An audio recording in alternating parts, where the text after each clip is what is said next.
जय जय शंकर हर हर शंकर श्री महापेरियवा चरणम पुरद कदानुकरवै पुरवैरि विमर्त पुलगितांगलतां पुनतीं काञ्चिदेशं पुष्पायुध वीर्य सरस परिपाटीं पुण्या कापि पुरंध्री पुंगित गंधर्प संपदा वपुषा पुलिनचरीकम्पायाः पुरमदनं पुलकनिचुलितं गुरुते तनिमाद्वैधवलग्नं तरुणारुणसम्प्रदायतनुलेकं तडसीम्निकम्पायाः तरुणिम सर्वस्वमाध्यमद्राक्षं पौष्टिककर्मविभागं पौष्पचरं सवितसीम्निकम्पायाः अद्राक्षं मातयौवनम् अभ्युदयं कञ्चिदर्थशशिमौलेः संश्रितकाञ्चीदेशे सरसिजदौर्भाग्यजाग्रदुद्धंसे संविन्मये विलीये सारस्वतपुरुषकारसाम्राज्ये मोदितमधुकरविशिखं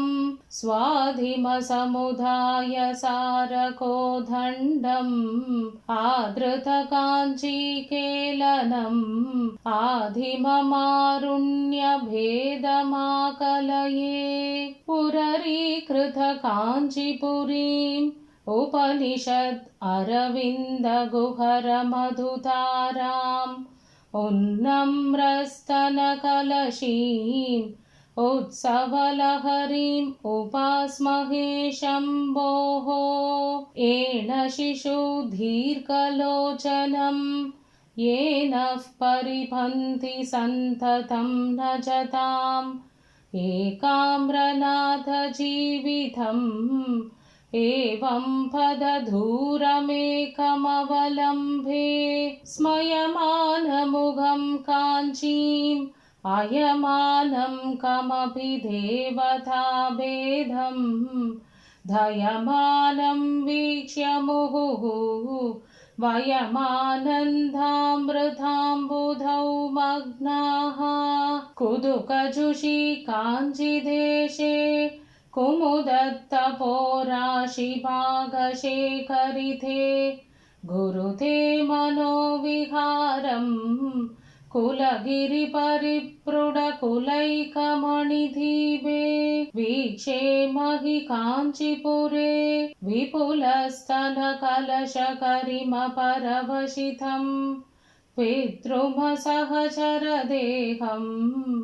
विभ्रमसमवाय सारसन्नाहं गुरुविन्दगोत्रगात्रं कूलचरं कमपि नौमि कम्पायाः कूलङ्गशकुचकुम्भं